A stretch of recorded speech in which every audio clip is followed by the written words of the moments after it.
Rizzy, anak, kahit na ipagtabuyan mo ko, hindi ako susuko. Pipilitin ko pa rin intindihin ka. Kasi mahal kita. Nangako ako kay Rav. Nagagawin ko ang lahat para hindi tayo magkawatak-watak. Naririnig mo ba ako, Rizzy? Nangako ako sa kapatid mo. Kung napapanood lang tayo ni Rav ngayon, hindi niya magugustuhan itong nangyayari sa atin. Dahil hindi ito ang gustong mangyari ni Rav, Rizzy.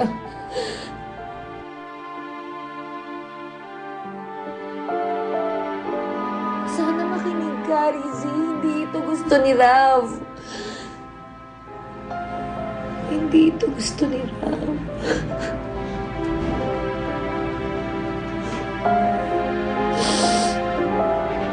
Rizzy, naririnig mo ba ako?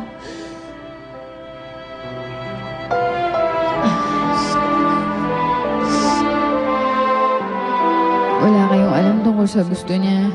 Wala kayong alam tungkol sa mga pangarap niya. Lahat yun pinag-guide mo sa kanya, Mami. Pinatay mo siya. Pinatay mo si Rav. Tama na yan. Baka naman maghapon na nakakagat ni Rizzy yung dila niya, kakaisip mo. Hindi ko mapigilan mag-alala para kay Rizzy. Napakabata niya pa para mamatayan. Wala naman tayong magagawa dun. Hindi naman talaga natin alam kung kailan sasabihin ng Diyos na game over na. Diba? Alam ko naman yun eh.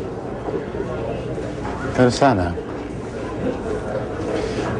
lang nandun ako sa tabi niya para alalayan siya.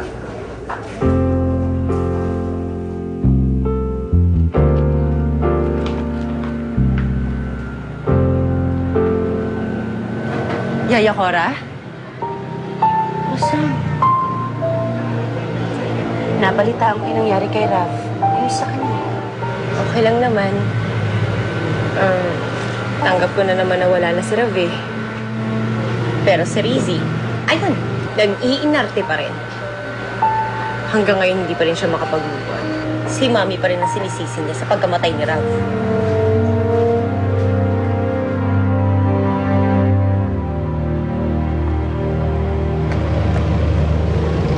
O siya, Rizzy, paano ba yan? Mauna na kami. Condolence, ha? Condolence, Rizzy, ha?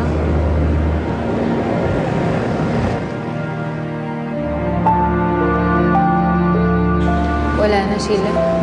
Wala na si Rav. Wala na rin yung tao sana karami ko ngayon. Wala na si Sino. Mag-isa na lang ako. Nag-aaway sila. Sobra. As in. Alam mo yun, Yaya, hindi ko ina-expect na magagawa ni Rizzy yung mga ginagawa niya kay Mami ngayon. I'm sure, kung nasa bahay ka ba, maiirita ka rin sa kanya. Alam mo, Rosam, ganito ang gawin mo. Pabayaan mo sila mag-away. Hayaan mo sila magkagulo. Nang sa ganun, sa'yo na mapunta ang atensyon ng mami mo.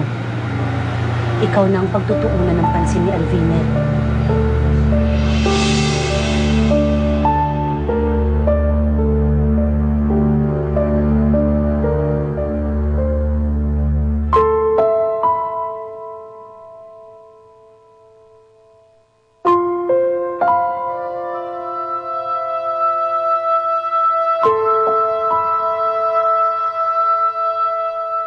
Bakit sina Mami at Rosal pa nang iwan sa akin? Ayoko sa kanila.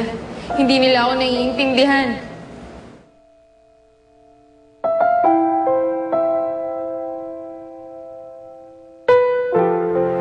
Wala nang makikinig sa akin.